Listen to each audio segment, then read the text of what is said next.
The storm hadn't even reached Silver Creek when the old man walked into the sheriff's office. Coat frozen, stiff eyes hollow, leading a black horse that steamed in the cold. He placed his hat on the desk, voice low but steady.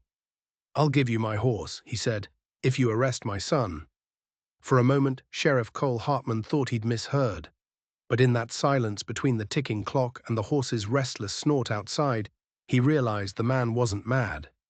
He was desperate, and before the snow stopped falling, Cole would learn that some crimes aren't written in blood or law, but in the things a father can't forgive and a son can't forget.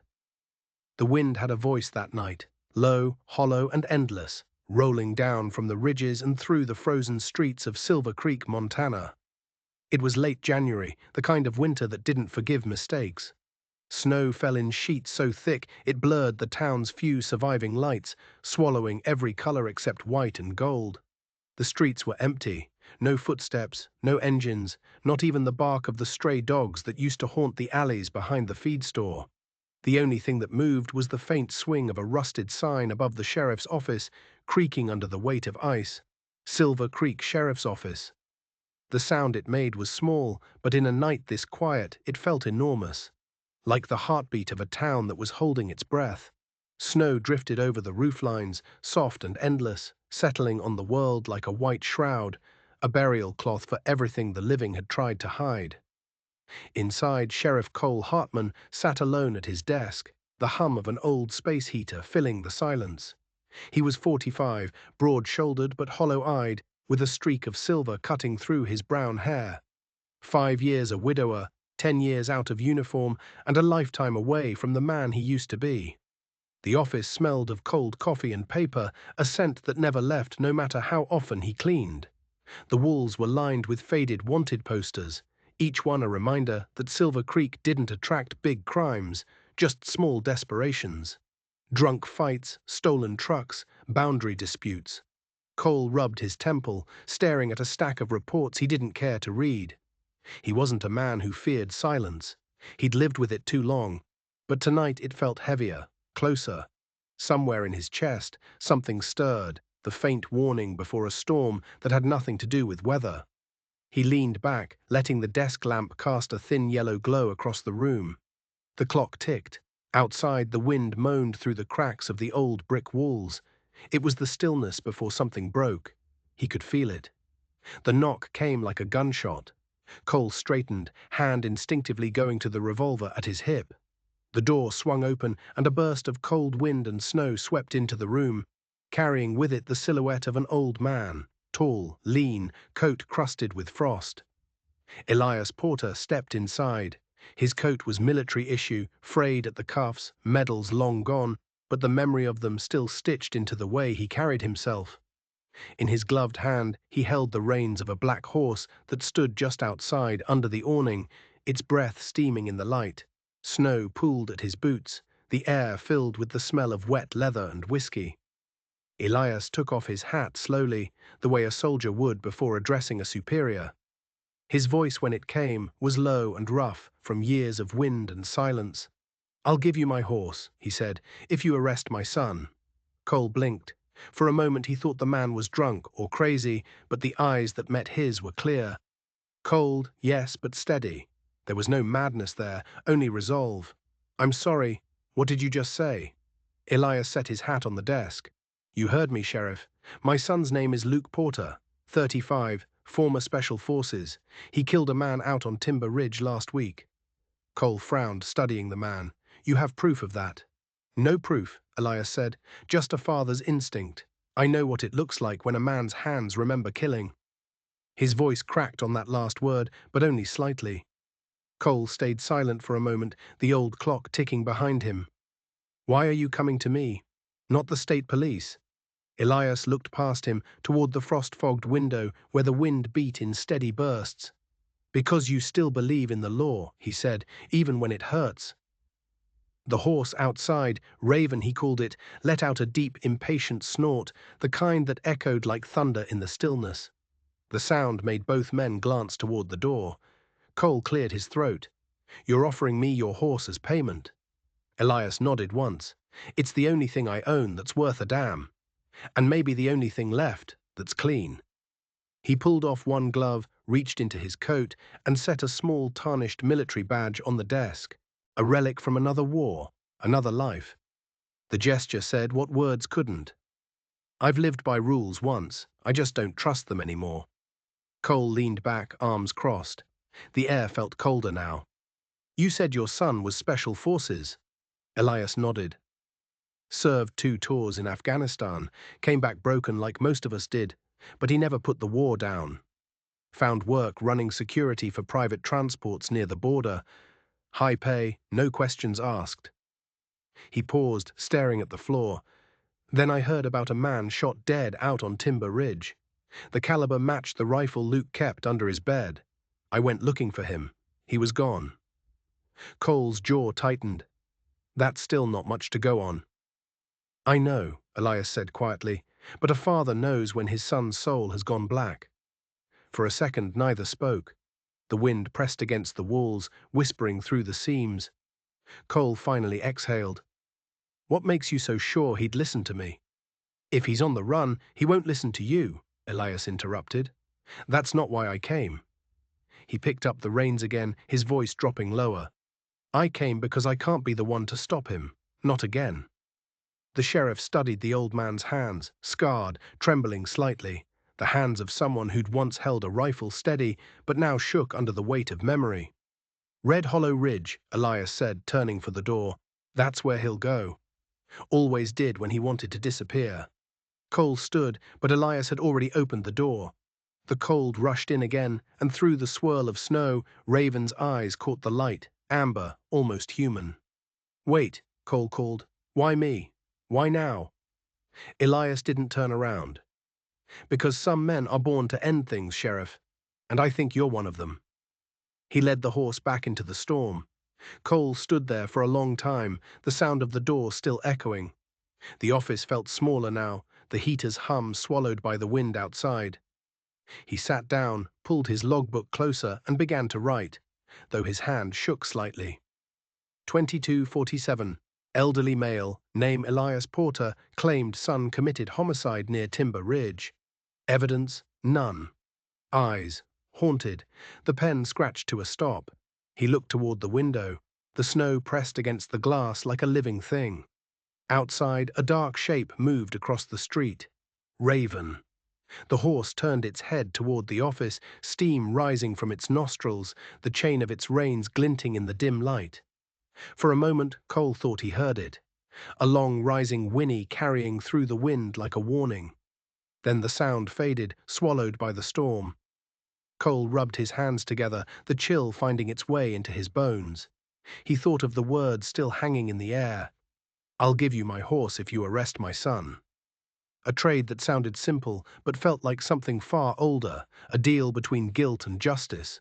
He turned off the lamp, but the echo of that voice stayed.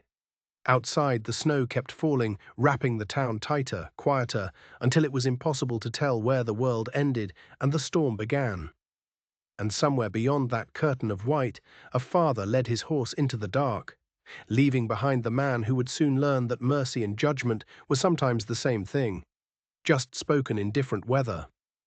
The morning came slow and grey, dragging a weak light through the veil of snow still falling over Silver Creek. The world had gone quiet again. But it wasn't peace, it was exhaustion. The kind of silence that came after a night too heavy to remember. Cole Hartman climbed into his old sheriff's pickup, the engine groaning awake like an old mule in the cold. The windshield wipers screeched across glass crusted with ice. Beside him sat Deputy Aria Vance, 30, sharp-eyed, wrapped in a thick parka that swallowed her frame. Her gloved fingers held a thermos of coffee, her expression caught somewhere between doubt and curiosity. The sky above them was a dull sheet of pewter. As they left town, the last of the ploughed roads gave way to narrow switchbacks winding toward Red Hollow Ridge, the place the old man had named before, vanishing into the storm. For a long time they drove in silence, the tires biting into snowpack, the hum of the heater fighting a losing war. Aria finally broke the quiet. Sheriff, do you really believe that old man? You think his son actually killed someone? Cole didn't look at her. His eyes stayed on the road, two ruts in the white leading nowhere. "I believe the way a liar looks at the ground when he speaks," he said evenly. And he didn't look down. The deputy nodded, her eyes narrowing. Wind buffeted the truck as it climbed. Snow whipped sideways like sand in a desert storm. The deeper they went, the lonelier the sound of the engine became, one heartbeat in a dead world. The road bent sharply and opened to a clearing. There, half buried in snow, stood what remained of Porter Ranch. The house was small, leaning into the hill like it was tired of standing. Its tin roof had peeled back in places. The chimney was split, the windows broken. A gate sagged at the end of the drive, its wooden sign barely legible beneath a crust of ice. Porter Ranch. Cole cut the engine. The stillness that followed was almost sacred. Only the wind moved, knocking a loose shutter, sighing through cracks. Arya stepped out first, boots sinking ankle-deep into powder. She swept her flashlight toward the barn. "The door's open," she said. They walked across the yard, their breath misting. The hinges of the barn groaned as Arya pushed it open. Inside, the air smelled of hay, dust, and something faintly metallic. "Tracks," Cole murmured, crouching. "Fresh enough." In the straw, a trail of hoofprints, deep defined, led toward the rear gate. Raven had been here not long ago. Cole rapped a gloved knuckle against a beam. The paint flaked off in dull grey curls, revealing old, scarred wood beneath. The sound echoed in the emptiness like a memory. Outside, under the porch, something dark caught his eye. A stain, half hidden beneath snow. He knelt, brushed it clean. The color was deep brown red, frozen into the wood grain. Blood. "Found something," he said quietly. Arya leaned down beside him, the wind pushing snow into their collars. Still frozen solid, 2, maybe 3 days old. Just like the old man said. Cole didn't answer. His eyes had shifted to a shape near the steps, half buried.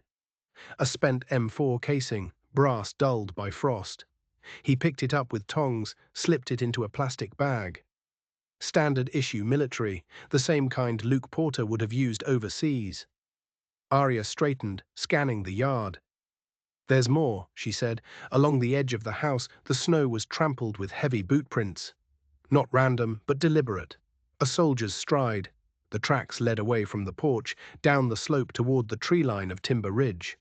Cole followed them a few paces, eyes tracing the path. Size 12, maybe 13. Military tread. He's moving fast. Arya crouched beside the prints, frowning. This doesn't look like a drunk's mistake. Whoever did this knew exactly what they were doing. Cole nodded slowly. The wind rose, whistling through the valley. Somewhere deep in the woods, a branch cracked, sharp, sudden. Too close. Both froze. The sound came again. Or maybe it didn't. The storm distorted everything. "You feel that?" Arya whispered. "Yeah," Cole said, "like someone's watching." The feeling lingered, cold and instinctive, before fading back into the rhythm of the wind. Inside the farmhouse, the air was thick with damp wood and ash. Cole pushed open the door, its hinges complaining. Dust spiraled in the beam of Arya's flashlight. Everything was still, a life abandoned mid-breath.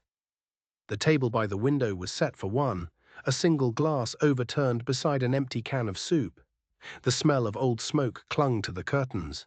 On the wall hung a framed photograph, slightly crooked. Cole stepped closer. It showed Elias Porter, younger, standing between a clean-shaven Luke and a black stallion. Raven, unmistakable, all three in desert fatigues under a sun-bleached Afghan sky. Arya stopped beside him. "Look at their faces," she murmured. "3 soldiers in the same war, but only the horse looks calm." Cole said nothing. He moved through the house, boots creaking over warped boards, until he reached the kitchen. On the counter, a coffee mug had fused with a ring of dust. In the corner, a prescription bottle lay on its side. Elias Porter, diazepam, 10 mg. He picked it up, studied the label, then set it down gently. Something on the floor caught his attention. A piece of paper, half hidden beneath a chair. He bent to retrieve it.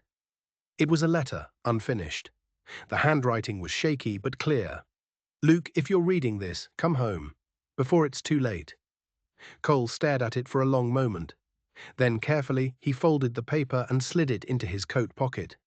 When he stepped back into the main room, Arya was standing by the doorway, scanning the walls. The beam of her flashlight passed over a scorch mark on the paneling. "Sheriff," she said softly, "I don't think the old man's lying." Cole looked up. "No, he's not covering for his son. He's confessing for him."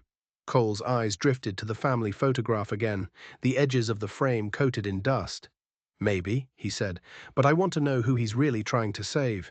Outside, the wind groaned against the siding. A single snap of a branch echoed through the trees, sharp enough to make both of them reach for their weapons. They waited, holding their breath.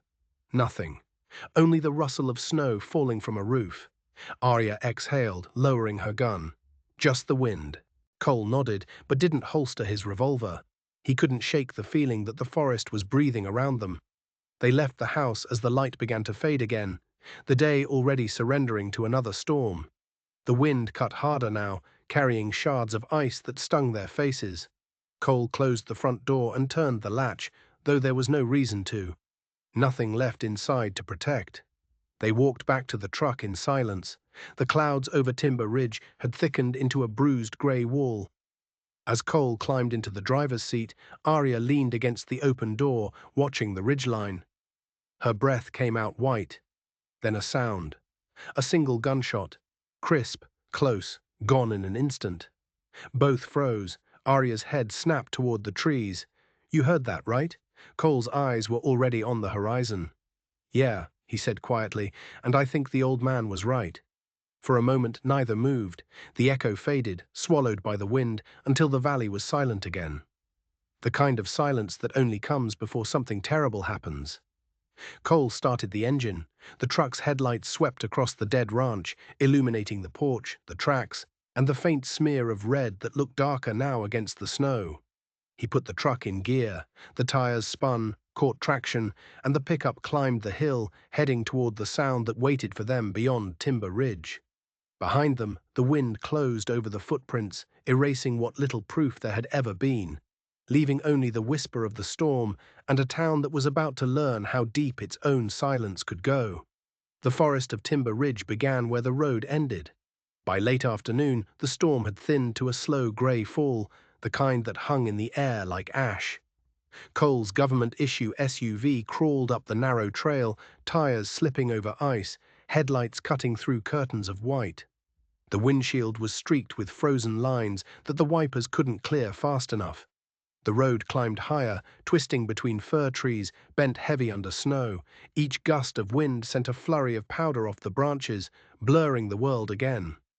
Cole drove until the tires spun out on a fallen pine trunk that blocked the path.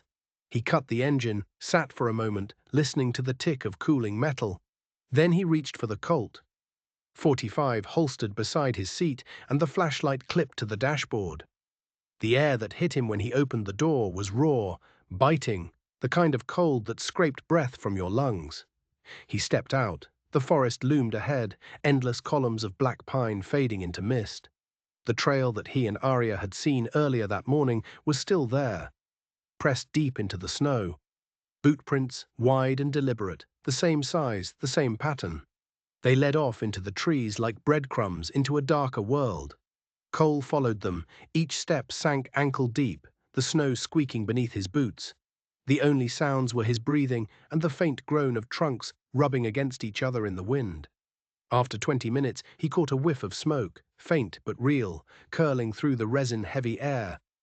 Somewhere ahead, someone was burning wood. He slowed, hand hovering near the gun on his hip. The forest had gone too quiet. The cabin appeared suddenly, as though it had been waiting for him all along. It was a small structure, rough-hewn from pine logs, wedged between two ridges. Smoke rose from a metal chimney pipe, trailing thinly into the grey sky. A pile of firewood sat neatly stacked by the door. Beside it, a pair of old horseshoes and empty cans half buried in snow. Cole crouched behind a tree, scanned the area through his flashlight beam. No movement. Whoever was here, they were careful. He approached slowly, boots silent, breath shallow. At 6 feet from the door, he called out, "Sheriff's Department, step outside, hands where I can see them." No answer. Then from behind the door, a calm, low voice. "You don't need to yell, Sheriff. I heard the crunch of your boots a mile off." Cole froze. The door creaked open. Standing there was Luke Porter, 35, lean, unshaven, eyes grey as the snow behind him. He leaned on the door frame, a faint limp in his left leg. His beard was patchy, his breath visible. He wore an old field jacket with frayed Velcro where a name tag used to be. "Put the gun down," Luke said quietly. "You won't need it." Cole didn't, but he didn't raise it either. Inside the cabin, light from a small wood stove flickered across the walls. On the table lay a folded map, an oil lamp, and a metal box filled with ammunition. The smell of gun oil and cheap whiskey clung to everything. Cole stepped in, letting the door close behind him. "Your father sent me," he said. Luke gave a dry laugh, limping back toward the stove. "Of course he did. Did he offer you the horse too?" Cole didn't answer. "He's out there telling the whole damn town I killed someone, isn't he?" Luke went on. "That I'm a monster." Cole kept his tone neutral. "He said you shot a man near Timber Ridge. Is that true?" Luke turned, eyes narrowing. "He needs it to be true, Sheriff, because if it isn't, then he's the one who pulled the trigger a long time ago." Cole didn't reply.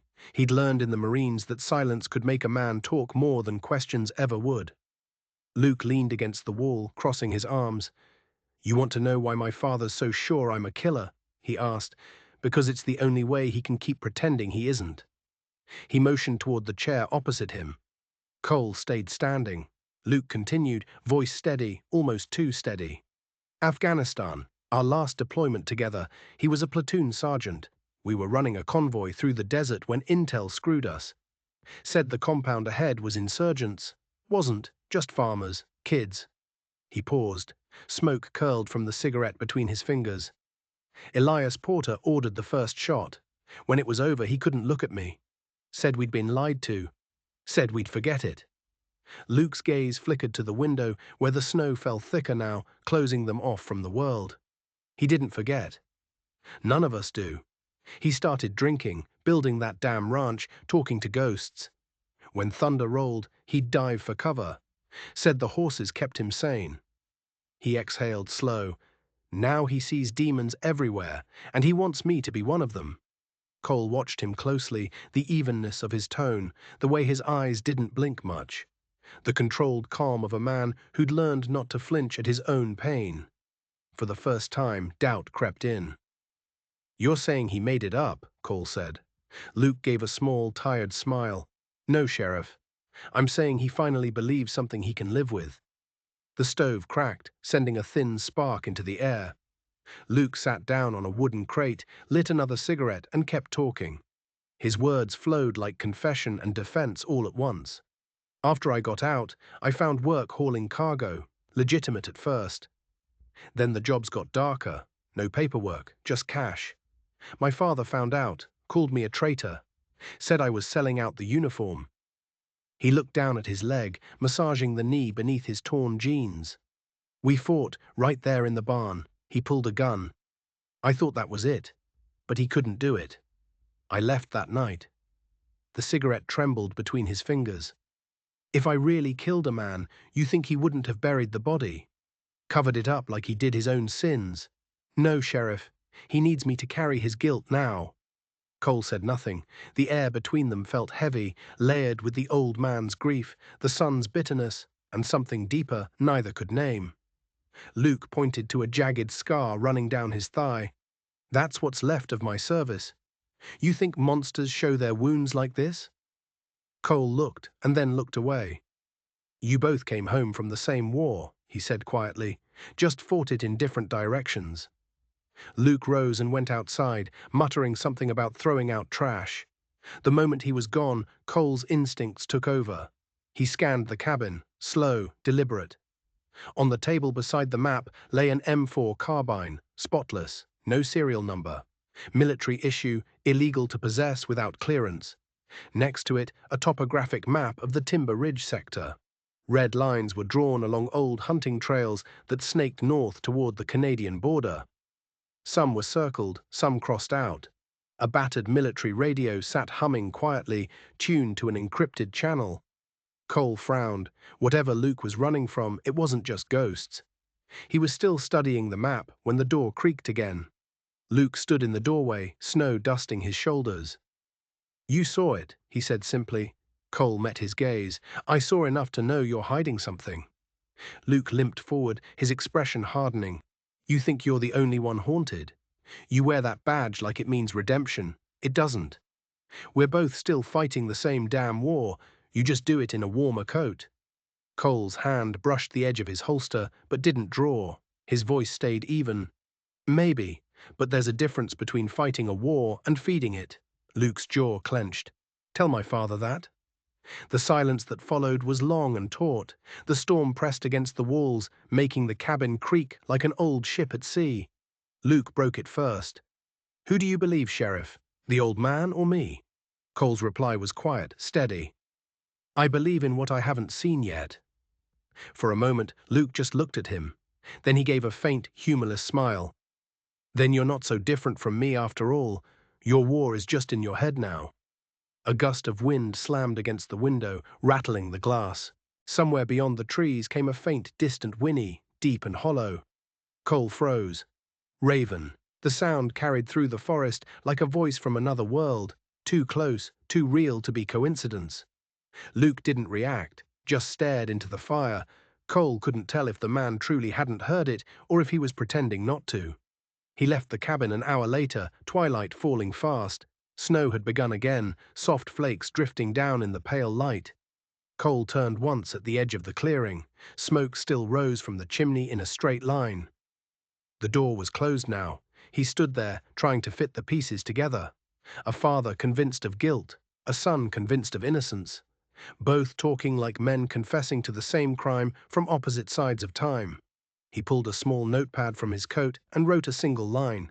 Both have motive, both have truth. Only one knows the cost. Then he tucked it away and started back down the trail.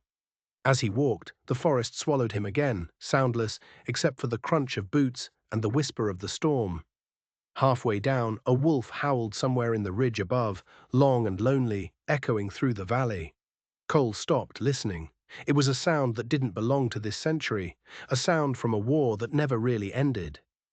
He kept walking until the SUV came into view, its metal skin dusted white. He climbed inside, started the engine, and sat for a moment, staring at the empty road ahead. In the distance, the forest loomed, ancient, patient, and waiting. And behind him, in the grey smoke curling above the ridge, the ghost of a black horse drifted through the pines, unseen. Morning broke over Silver Creek like a held breath finally released.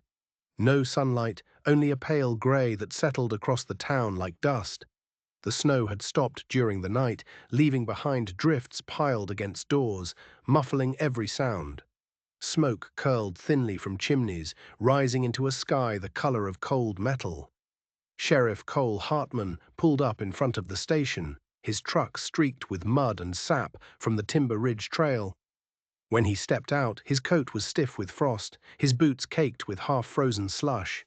He moved like a man who hadn't slept, shoulders set against the wind. Inside, the office was dim, lit only by the flicker of a fluorescent tube that buzzed intermittently. The heater groaned somewhere in the corner, too weak to fight the morning chill. Deputy Aria Vance sat at her desk, her hair pulled into a loose bun. A stack of damp papers lay in front of her, military reports printed from the government database. Cole closed the door behind him, the sound of wind replaced by silence. He stripped off his gloves, poured himself a cup of coffee that had gone cold hours ago, and finally spoke, his voice rough from the cold. "I found him." Arya's eyes lifted. Cole leaned against the counter, staring into the steam that wasn't there. "And I don't know what to believe yet." But he wasn't lying about everything. A pause stretched between them, filled only by the hum of the lights. The air in the room felt heavier, as though the storm outside had only moved indoors. The old desktop computer on the corner desk hummed like it might collapse under the strain. Arya sat in front of it, typing commands into the federal personnel database. She had a gift for navigating bureaucracy, part intuition, part stubbornness. Lines of green text blinked across the black screen until a file opened. Porter, Luke M. U.S. Army, 5th Group Special Forces. She scrolled down, lips tightening. Afghanistan 2011-2016, multiple commendations. Temporary suspension, reason, classified. Her eyes darted lower to a section tagged Confidential Internal Inquiry. Subject suspected of unauthorized transfer of U.S. military equipment to private contractors, she murmured. Investigation inconclusive. Case sealed under national security exception. Cole leaned over her shoulder. Who signed the seal? No name, she said. Just Office of Internal Oversight, redacted. Arya clicked print. The machine groaned, spitting out paper with faint smeared ink. One line caught her eye, typed in faint grey. Evidence insufficient. Possible interference from higher authority. She set the paper down, frowning. Someone covered for him, she said quietly. Cole folded his arms. Or they covered for everyone. They both stared at the documents, the truth too big and too quiet to fully accept. Outside, the wind had died, but the silence in the room was just as loud, a silence that said this isn't just a family matter anymore. By mid-morning, Cole drove out to the edge of town to a squat wooden building with a faded sign that read, Kroll Veterinary. The bell above the door jingled as he entered, bringing with him a rush of cold air and the scent of pine. Inside, the air smelled of iodine and sawdust. Metal instruments gleamed dully under the single overhead bulb. At the counter, a grey-haired man in a threadbare lab coat was stitching a hunting dog's flank with methodical precision. Dr. Henry Kroll looked up, peering over wire-rimmed glasses. His hands, though steady, were scarred. The kind of hands that remembered surgery tents and battlefield dust. "Well, I'll be damned," Kroll said, wiping his hands. "Sheriff Hartman, thought you'd have retired before I did." "Not yet," Cole replied. "Need a word, Doc, about Elias Porter." Kroll sighed, gesturing toward the back room. "Figured it'd come to that sooner or later." They stepped into an office lined with old photographs, military units, desert outposts, men in fatigues smiling under skies that looked too blue for what they were doing there. Cole spoke first. "You served with him." Kroll nodded. "I was the field medic for their unit, 5th Group. Good soldiers, stubborn as hell. Elias saved more men than he ever admitted, but he lost too many too. There was one operation, a misfire during a night raid, civilians caught in the crossfire. Elias never got over it." Cole leaned forward. "And Luke?" Kroll's mouth twisted, halfway between pity and resignation. "The boy was there, you know, just enlisted. Watched his father fall apart in real time. Came back thinking violence was the only thing that made sense. Like he inherited the war instead of the farm." The doctor stood, walked to the window where frost filmed the glass. His reflection looked ghostly in it.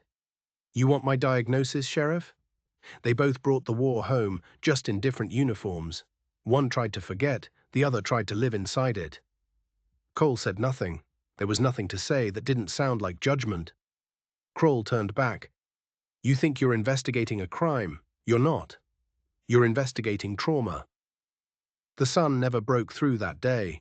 When Cole returned to the sheriff's office, the sky had already turned to pewter again. A black SUV sat parked in front of the station.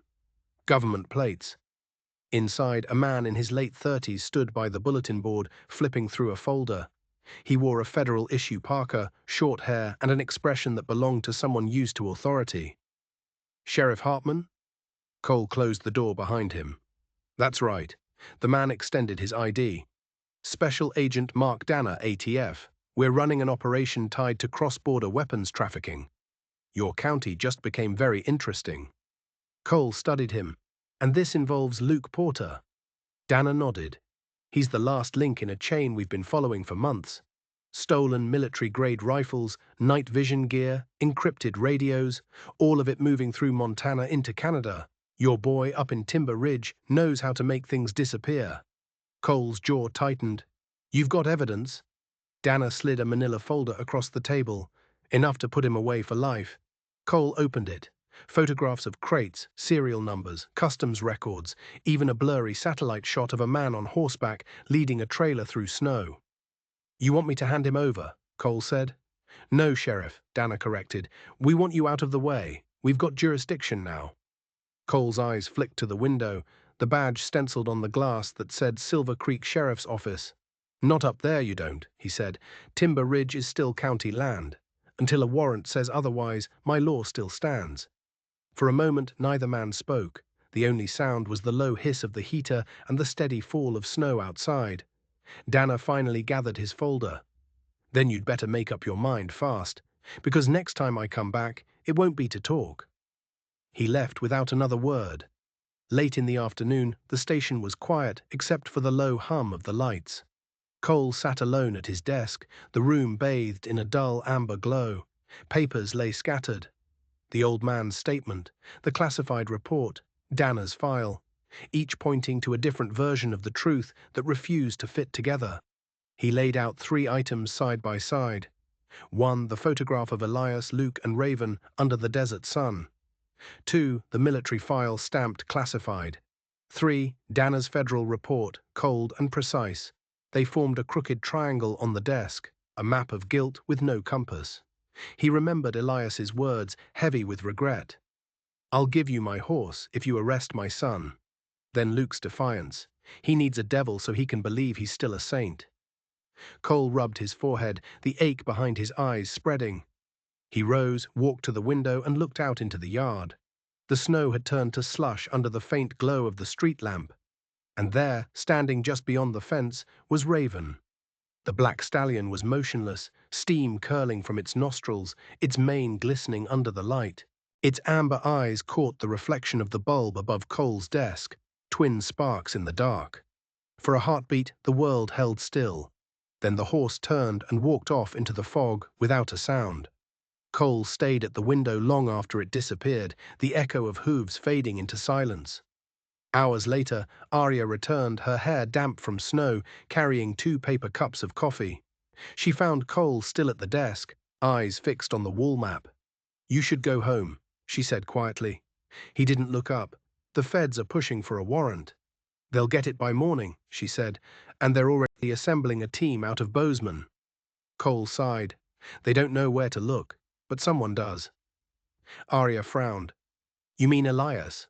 He nodded. "He knows more than he said. If Luke's running guns, the old man's been helping or hiding him. Either way, he's the key." Arya hesitated. "You're not going alone, are you?" Cole finally looked at her, tired, resolute.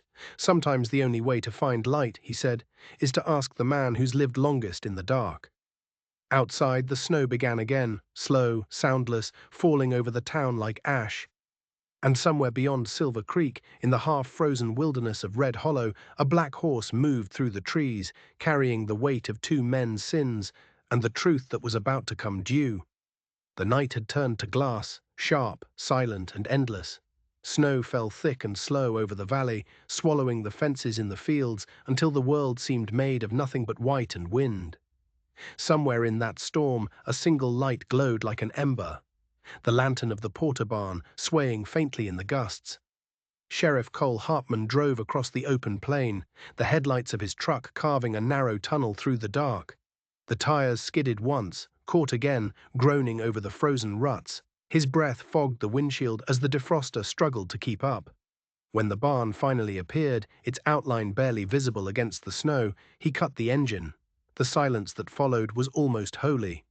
Through the curtain of wind, he saw Elias Porter inside the open doorway, brushing down the black horse. The light from a kerosene lamp painted the air in soft gold, catching in the swirls of snow that drifted in from outside. Raven stood perfectly still, its flanks steaming, muscles shifting beneath the sheen of light. The rhythm of the brush, long deliberate strokes, mixed with the faint rattle of the tin roof and the sigh of the storm. Cole stepped in, closing the door behind him. The warmth hit him like a breath, thick with the smell of hay, sweat, and old wood. He took off his gloves, his voice low. "Cold night, Mr. Porter." Elias didn't turn. His coat was unbuttoned, grey hair catching the lamplight. "War was colder, Sheriff," he said, still brushing, "but at least then I knew who I was fighting for." The words hung between them, heavy and clear. Outside, the wind screamed against the walls as if it wanted to come in. Inside, everything was too still, the quiet before confession. Cole stepped closer, boots crunching softly on the straw. Raven's head turned slightly, ears flicking, the horse's breath rolling out in white clouds. Elias set the brush aside, his hand trembling just enough to betray the weight of years. He looked up, meeting Cole's gaze for the first time that night. His eyes were wet, but steady. "You come here to arrest me," Elias said quietly, "or to listen?" Cole's tone was even. "I came to understand." Elias gave a faint nod, as if that answer had been waiting for him. "Then listen." He took a slow breath. "I hid him. For months. After Timber Ridge, my son came home covered in blood, said it was an accident, a deal gone wrong, a man who reached first. But I saw the look in his eyes." He swallowed hard, voice roughening. "I didn't ask who it was. I just opened the trap door under the barn and told him to stay quiet. Every night I brought food. Every morning I prayed he'd be gone. But he stayed." Cole said nothing, his face unreadable in the half-light. "I knew it was wrong," Elias went on, "but if I didn't confess, who'd save what was left of him? Who'd stand between him and what comes next?" The brush clattered softly as Elias's fingers slipped from it. "So I went to you," he said, "offered the only thing I had left. My horse, my pride, my last truth. Because I thought maybe you'd see something worth saving." Cole's voice came low. "And the weapon?" Elias looked at the packed dirt floor. "I buried it right beneath Raven's stall." He pointed to the boards under the horse's hooves. "If I couldn't look at what I'd done, then let the only honest soul I know guard it." For a long moment, the only sound was the soft snort of the horse and the groan of the storm outside. Raven shifted, the lantern light rippling across his coat like black glass. His eyes caught the glow, deep amber, steady, almost human. Elias rested a hand against the horse's neck, stroking the mane gently. "I trained him in Helmand," he said, voice softening. "Bomb-sniffing unit, smartest damn creature I ever met. He survived explosions, heat, sand, all of it. I thought bringing him home would remind me that there's life after war." He paused. "Instead, he just reminded me of everything we couldn't leave behind." Cole watched as the old man continued to stroke the animal, each motion deliberate, reverent. The horse lowered its head, pressing against his shoulder. Every time it thundered, Elias said, he'd tremble. I'd tell him it was just weather, but I think he remembered the sound, just like I do. He gave a hollow laugh. "You see, Sheriff, people think time heals. It doesn't. It just learns how to hide." Cole's eyes softened. "You didn't hide. You came to me." Elias looked up, "Because the war in my head never ended. And Raven, he's the only one who still listens." The barn felt smaller now, the air thicker, as though the walls themselves were absorbing the confession. Raven stood between them like a sentinel, the silent witness to every sin neither man could name aloud. Without another word, Elias reached for the saddle hanging on the wall. The leather creaked as he unbuckled the straps, his fingers stiff with age and cold. He laid it gently across a hay bale and began peeling back the inner lining. From inside the padding, he drew a small black leather pouch tied with cord. His hand shook as he untied it and held out the contents. A USB drive, no bigger than a thumb. "Everything's in here," he said. "Dates, names, the footage of Luke trading weapons with the contractors. He recorded it himself. Thought it'd be leverage, proof he couldn't be erased." Cole stared at the drive, the tiny thing that could collapse a family and expose a war's forgotten rot. "Why give it to me now?" he asked. Elias looked him dead in the eye. "Because I'm done running from ghosts, and because I know what happens when the wrong people get to the truth first." He took a slow breath. "I wasn't afraid for myself, Sheriff. I was afraid for him. I taught my boy how to survive in hell, but I never taught him how to stop fighting once he got out." Cole's jaw tightened. "You think he can still come back from this?" Elias smiled faintly, shaking his head. "Men like him don't come back. They just keep moving until the world runs out of places to hide." He looked at Raven again, eyes distant. "Now it's the horse's turn to outlive us both." Cole reached out, closing his hand around the drive. The plastic felt heavier than it should have, like it carried the weight of 2 lifetimes. He slipped it into the inner pocket of his coat, zipping it closed. For a long while neither man spoke. The wind outside howled through the cracks in the wood, a low, endless moan. Inside, the lantern light flickered gold against the white of the snow seeping through the slats. Elias and Cole stood facing each other, two men from different wars, separated by years and yet carved from the same silence. "Do you regret it?" Cole asked finally. Elias's reply came after a beat. "Every damn day, but not for hiding him, for raising him to believe the only way to be a man was to fight." He turned his gaze toward the rafters, where the light pooled like thin gold water. "I thought loyalty was love. Turns out it's just another word for fear." Raven stamped a hoof, the iron shoe striking stone, sharp, echoing. Cole stepped closer. "I'll take this evidence to the feds, but I won't let them drag you through the mud for what your son did." Elias's lips twitched in something that might have been gratitude. "I'm not looking for forgiveness, Sheriff," he said softly. "Just someone who will do what's right." Cole nodded once. "I will." The old man smiled, small, weary, but real. "Then maybe that's enough." The storm outside began to rise again, the wind battering the tin roof until it groaned like an old ship at sea. Snowflakes swirled through the cracks in the door, catching the light as they fell, white ashes in the golden air. Raven grew restless, snorting, stomping harder. Elias steadied him with a hand on the neck. "Easy, old friend," he murmured. "Every storm passes, even this one." Cole glanced toward the open crack in the barn door. Beyond it, the night sky was gone, replaced by a white wall, a blizzard building fast, the kind that buried everything it touched. He turned back. "The weather's turning bad. We should go." Elias shook his head. "Storms don't scare me anymore, not the ones outside anyway." He looked up at Cole, his face drawn but clear. "You believe in God, Sheriff?" Cole hesitated. "I believe in second chances, though sometimes they come too late." Elias nodded slowly. "Then give this one to the right man." Thunder rolled far away, muted by snow. Not real thunder, but close enough. The horse jerked its head, nostrils flaring. Cole reached for his coat, tightening the zipper, the drive pressing cold against his chest. "I'll take care of it," he said quietly. Elias's eyes softened. "I know you will." For a long moment, neither of them moved. The lantern flickered, shadows shifting across the rafters like passing spirits. Then Elias turned back to the horse, his hand resting against Raven's shoulder. "Go on, Sheriff. The night's getting mean." Cole hesitated, then nodded. He opened the door. The storm roared in, flinging snow and cold through the barn. He turned back one last time. Elias stood exactly where he'd been, one hand on the horse, the other hanging loose by his side, the lamplight wrapping him in a halo of gold. "Whatever happens," Cole said, voice almost lost to the wind, "thank you for trusting me." Elias smiled faintly. "Trust isn't what I gave you, son. It's what you'll have to earn from what comes next." The door slammed shut behind him as the wind howled louder. Cole crossed the yard, snow rising past his ankles, the storm clawing at his coat.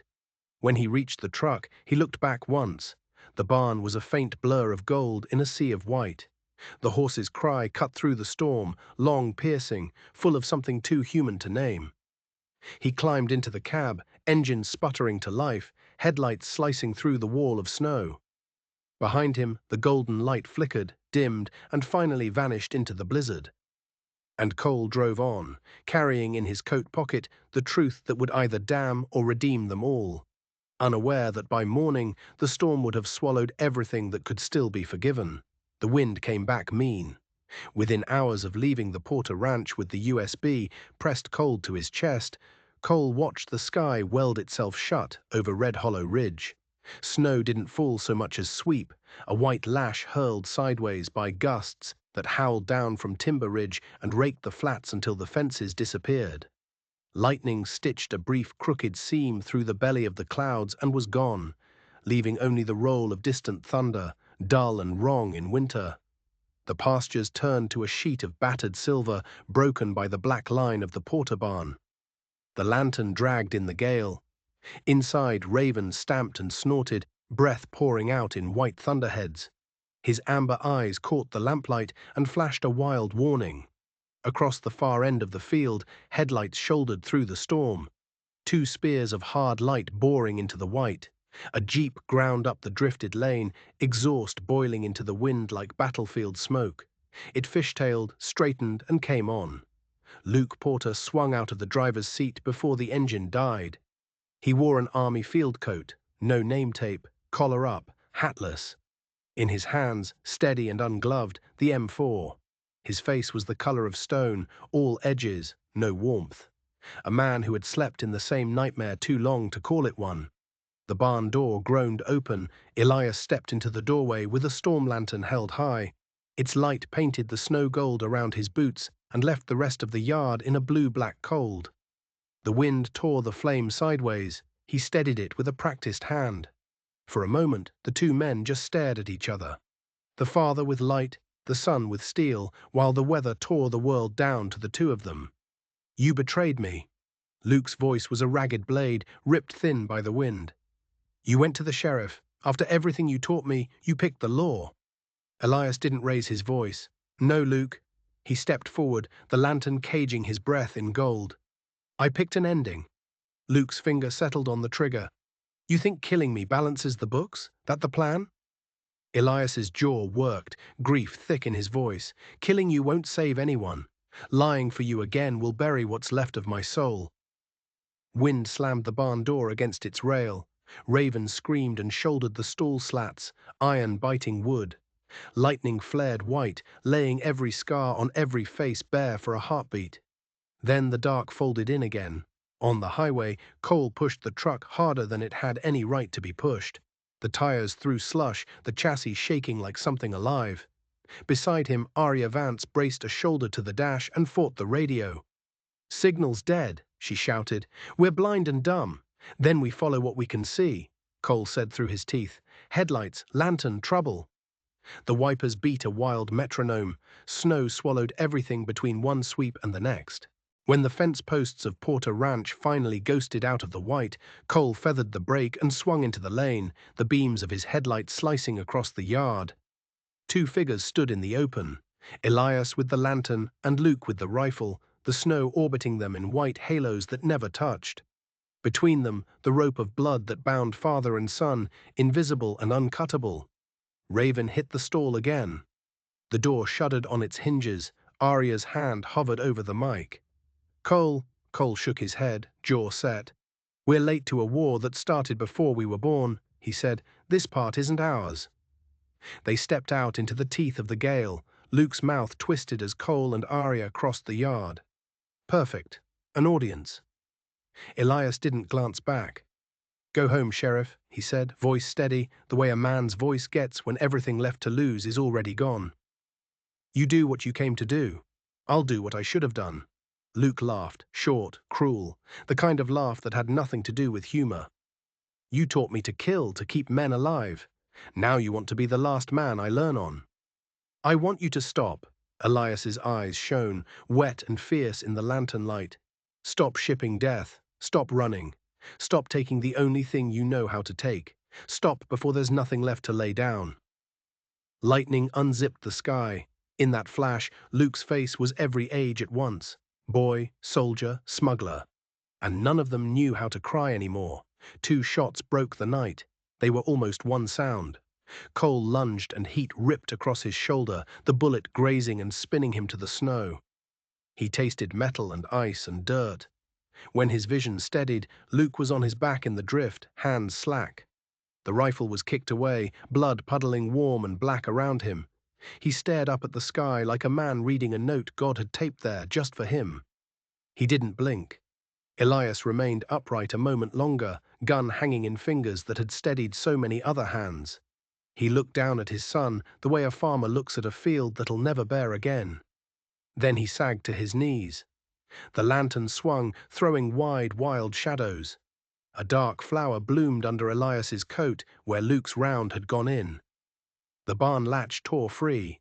Raven burst the door and shouldered through the gale, mane whipping, hooves tearing divots in the blown snow. He threw his head toward the sky and let loose a scream that wasn't animal at all. It sounded like a prayer that didn't know enough words. Arya was already at Cole, her hands binding his shoulder with a strip of gauze she'd pulled from somewhere inside that parka. "Stay with me," she snapped. "I'm here," Cole managed, voice thin. He crawled, then staggered to Elias. The old man's breath came shallow and hot against the cold. Cole slid an arm behind his back and cradled his head. "Tell him." Elias's lips barely moved. "Tell him I never hated him. Tell him I waited too long." His eyes flicked to Raven, who stood with legs planted and chest heaving, the horse's whole body an altar. Elias smiled, a broken, beautiful thing, and the weight in Cole's arms turned to something else, something that never warmed again. Wind moved across the yard, and with it came that quiet after battle. Not peace, just the space where noise remembers what it used to be. They covered Luke and Elias with tarps pulled from the back of the truck and weighted the corners with stones. The drifts tried to take them anyway. Cole stood, the bandage seeping, the cold creeping up through his knees and into his spine. His breath came rough, each exhale turning to frost on his beard. "No one won tonight," he said, "and the wind took most of it. Not the law, not the war, not us." Arya wiped her cheek with the back of her glove.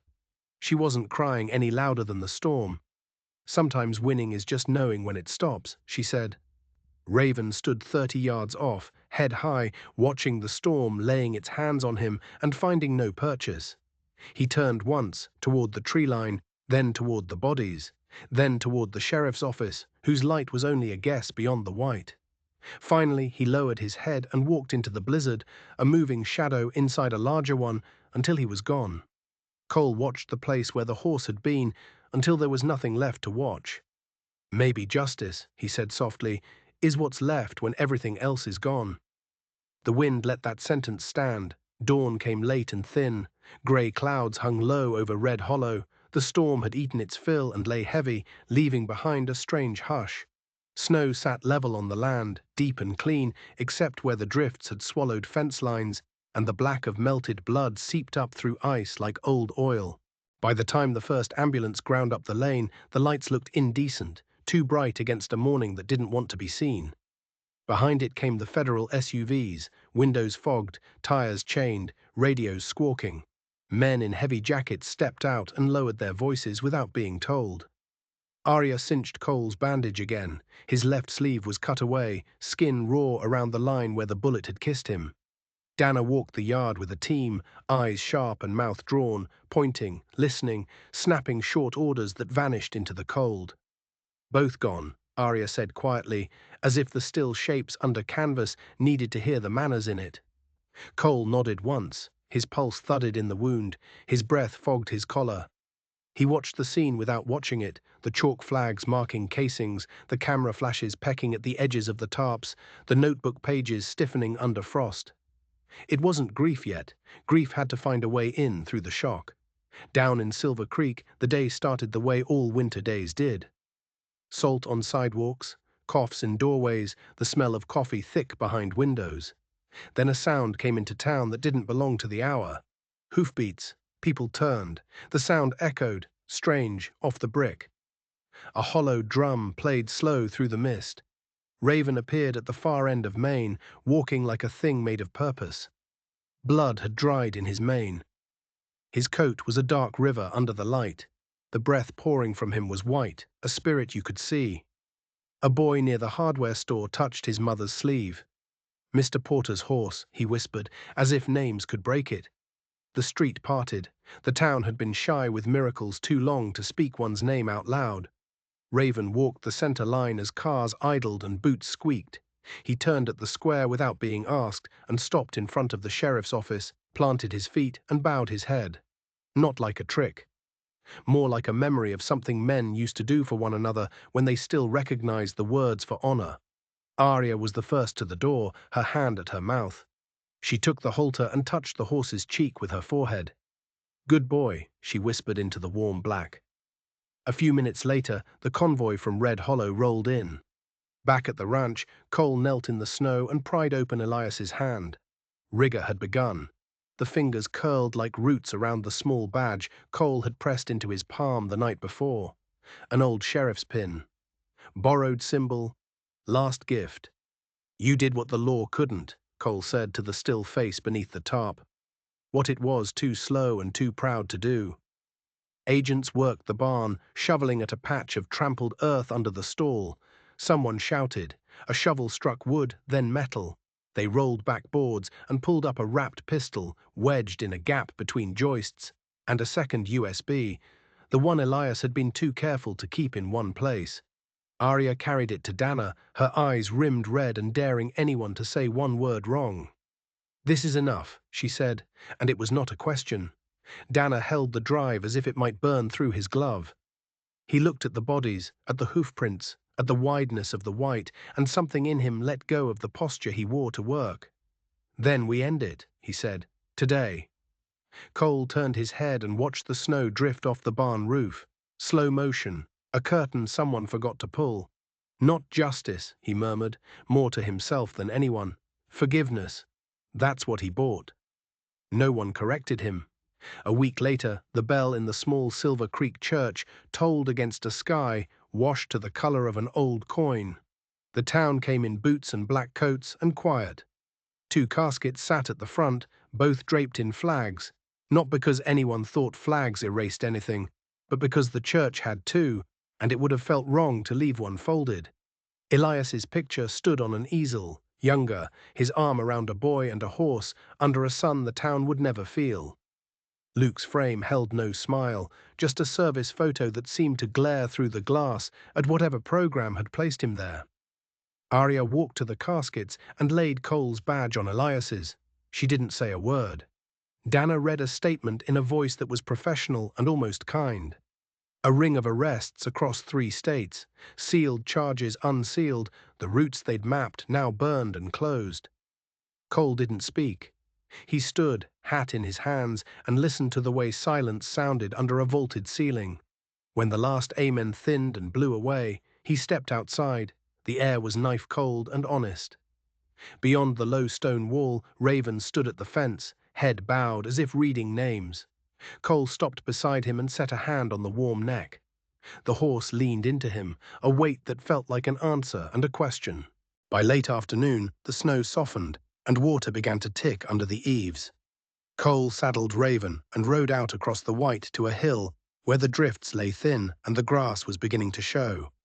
Silver Creek spread below in grey lines and square smoke, writing small stories into the air. Arya climbed the last stretch on foot, cheeks raw, coat open to the sun that didn't have the strength to do harm. Cole sat the saddle easy, the way men do when the horse knows the rider's weight better than the rider remembers himself. He pulled from his pocket the photo he had taken from the Porter home. Elias and Luke flanking Raven in desert light, 3 faces squinting into a different storm. The ink had bled from melted snow, their outlines blurred into one shape. "You can't carry what's theirs," Arya said softly. "No," Cole agreed, "but I can stand where it happened and promise it won't again. That's part of the job too." Raven blew a soft huff that fogged the cold air. He lifted his head and looked toward Red Hollow, ears forward, the line of his body gathered as if remembering speed. "Maybe he's still waiting for them," Arya said. "Somewhere." "Or maybe," Cole said, tucking the picture away, "he's keeping their word for them." The sun found a hole in the clouds. It painted a thin corona along Raven's mane and struck 1,000 fires from the ice-crusted grass.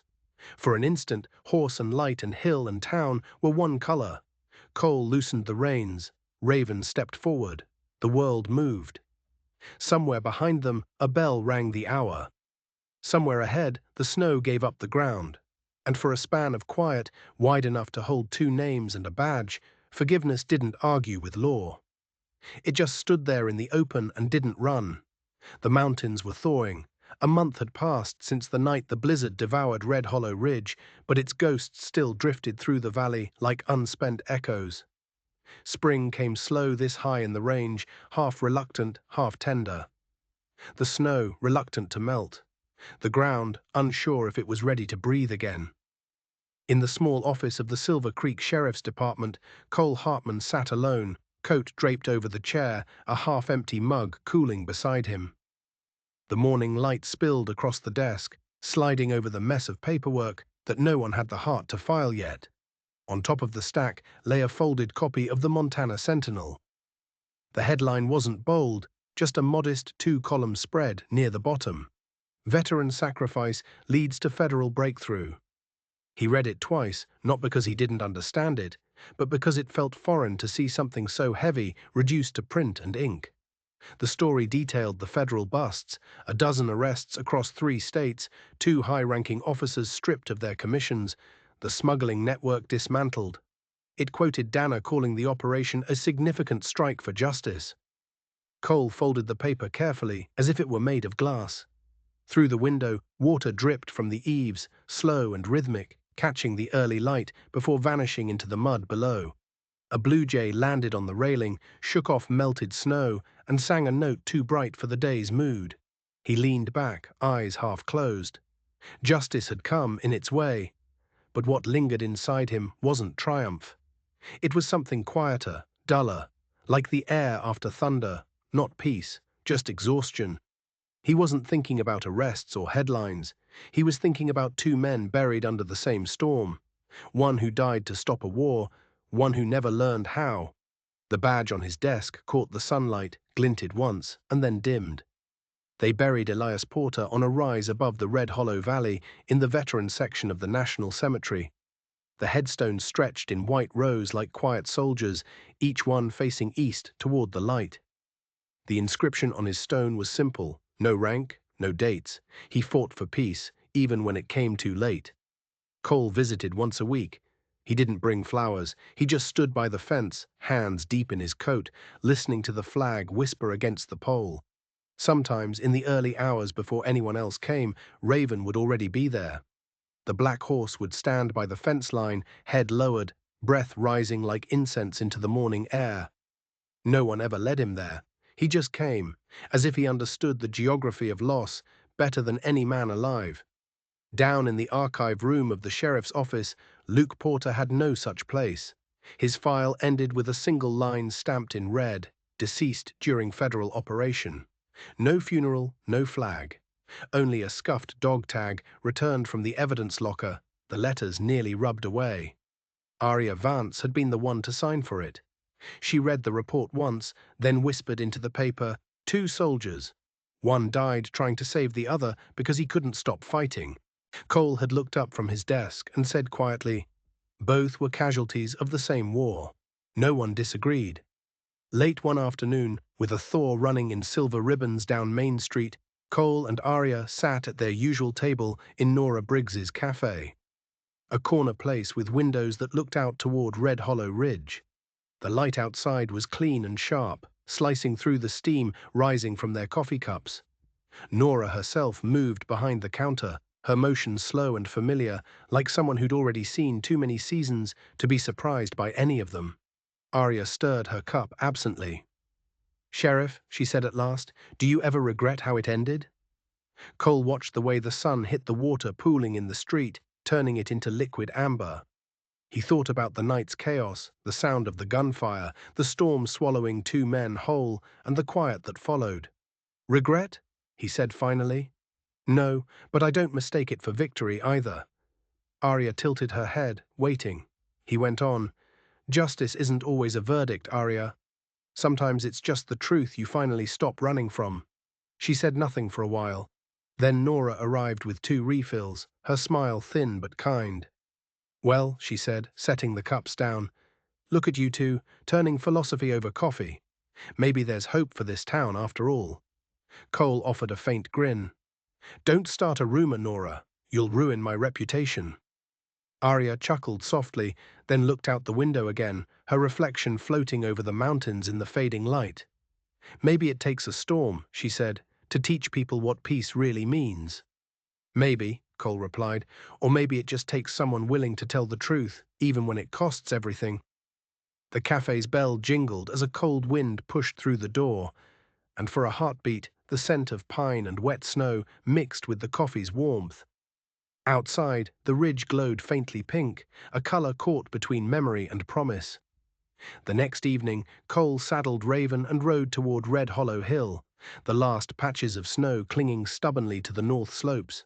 The thawing pines gave off the smell of resin and wet bark. Birds flitted low across the fields, returning to the world as if they had only stepped away for a moment. Ravens' hooves thudded softly against the half-frozen ground. The rhythm was steady, meditative, the sound of distance becoming peace. Cole reined him to a stop at the top of the ridge.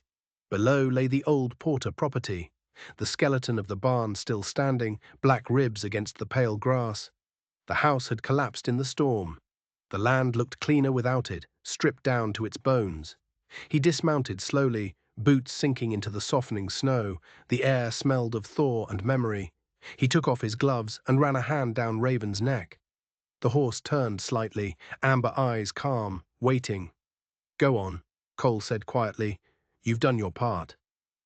Raven flicked an ear, snorted, then stood perfectly still. Cole stepped back, giving him space. "Go," he repeated, almost a whisper. "You kept your promise." For a long heartbeat, nothing moved, just the wind through the pines. Then Raven lifted his head, muscles tightening under his coat. He pawed once at the ground and bolted forward, snow scattering behind him like silver dust. Cole watched as the horse galloped down the slope, through the remnants of winter, across the soft green blades just beginning to wake. The rising sun hit the edges of his mane, turning it to fire. The sound of hooves faded into the valley, the air filled with it. An echo that felt more alive than silence, more eternal than words. When Raven finally vanished into the brightness, Cole exhaled slowly, the breath leaving him like a weight. He stood there a long while. The wind moved around him, tugging his coat, lifting the hair at his temples. The snowmelt ran down the hill in thin streams, whispering over stones. On the horizon, clouds were breaking open. Light, clean, unbroken, spilled across the sky, painting everything it touched in gold. Cole reached into his coat and pulled out a faded photograph, the same one he'd carried through the storm. 3 figures, Elias, Luke, and Raven, all standing in the desert sun, their shadows short, their faces half turned toward something only they could see. The ink had bled from moisture, smearing the edges until they were almost one form. Father, son, and horse indistinguishable. He traced a finger along the worn paper, then folded it carefully and slipped it back inside his jacket. "Some wounds never close," he murmured, half prayer, half reflection. "But if you keep them clean, if you keep them honest, maybe that's how you live with them." The words barely left his lips before the wind took them. Below him, Silver Creek shimmered in the soft morning haze, the rooftops glistening, the river cutting a bright path through the valley. Smoke rose from chimneys. Somewhere a church bell rang, not mournful now, just ordinary, marking the hour. Cole took one last look toward the ridge where Raven had disappeared. In the distance, he thought he saw movement, a dark shape cresting another hill, mane streaming behind, galloping toward the line where land became sky. Maybe it was the light playing tricks, or maybe the horse was still running free, untethered, carrying what none of them could say out loud. He pulled his hat low against the wind and started back down the hill. His boots sank into the wet earth, each step heavy but sure. By the time he reached the bottom, the sun had broken through completely. Its warmth touched his face, melted the last shards of ice clinging to the fence wire. He paused, looked back once more at the horizon, the slope where the black horse had vanished into gold. And in that stillness between light and shadow, guilt and forgiveness, the story of Silver Creek finally felt complete. For some men, redemption came in gunfire. For others, it came in silence. For Cole Hartman, it came in the sound of hooves fading into the dawn. And in the certainty that somewhere out there, under the same sky, a promise had been kept. Thank you for staying with us until the end of this story. We'd love to hear from you. Share your thoughts in the comments below and let us know your favorite part. If you enjoyed the journey, don't forget to like, share, and subscribe to our channel for more captivating stories like this one. And don't miss out. Hit the notification bell so you're always updated on our latest content. Your support truly means the world to us.